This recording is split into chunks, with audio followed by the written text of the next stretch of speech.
A reading from Matthew 26, 36 through 46. Then Jesus went with his disciples to a place called Gethsemane, and he said to them, "Sit here while I go over there and pray."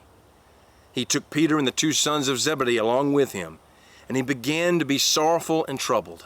And then he said to them, "My soul is overwhelmed with sorrow, even to the point of death. Stay here and keep watch with me." Going a little farther, he fell with his face to the ground, and he prayed, "My Father, if it is possible, may this cup be taken from me. Yet not as I will, but as you will." Then he returned to his disciples, and he found them sleeping. "Couldn't you men keep watch with me for 1 hour?" he asked Peter. "Watch and pray, so that you will not fall into temptation. The spirit is willing, but the flesh is weak." He went away a second time and prayed, "My Father, if it is not possible for this cup to be taken away unless I drink it, may your will be done." When he came back again, he again found them sleeping because their eyes were heavy. So he left them and he went away once more, and he prayed a third time, saying the same thing.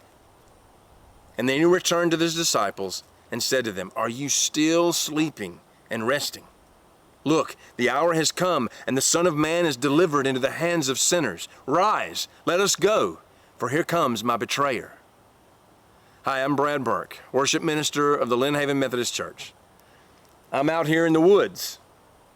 This is a place that when I lived in rural Georgia growing up, I would frequently go to get alone and talk with God and to spend time with Him and to take stock of all that life has. We all need that sort of place. And even Jesus was no different. He frequently unplugged from everything just to get away and spend time with the Father in heaven. And this is one of those times. But it is also very different. It's Thursday now, the pivot point of Holy Week. From here on, things get pretty bleak, and Jesus is getting ready to run the gauntlet, so to speak. You see, even though he had laid all of his divine attributes aside when he came to earth, he knew all of the scriptures and the prophecies and all of what the law required about the need for a blood sacrifice for the forgiveness of the sins of humanity. He also knew what was coming when the excruciating physical, mental, and spiritual torment and pain of sin would be laid upon him. Think of the pain in your life. Now think of the pain and the brokenness in the lives of the people that you know.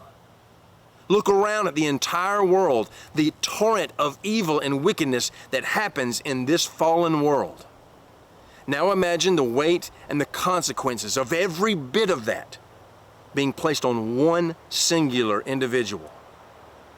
It's a weight that's literally so crushing, it would squeeze the very blood out of Jesus. And not just from the beating and the lashings that the soldiers gave him, or the cross with which he was nailed to, but from the very prayers that he prayed in the moments anticipating what was to come. It's noteworthy to know that this garden was an olive garden, complete with an olive press, a place where the fruit from the trees would literally be crushed and pulverized into a refined, valuable oil.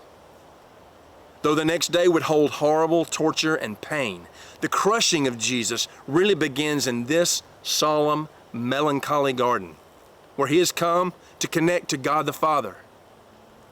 And with the weight of the world on his shoulders, in a time of desperation, he asks his closest friends for their support, and they fall asleep on him. He wakes them up, essentially saying, "What are you guys doing to me? Can you not hang in there with me for 1 hour?" Now, I'd like to think that that would be enough of an oops for an adrenaline shot to wake them up, but no.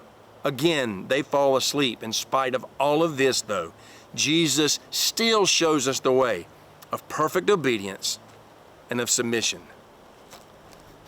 Through the account of the Gospel of Luke, we know that through sweat so extreme that it was like drops of blood, Jesus told his Father, "If this is your will, then may your will be done."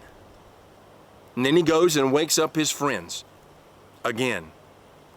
And he says, "Rise, let's go. Here comes my betrayer."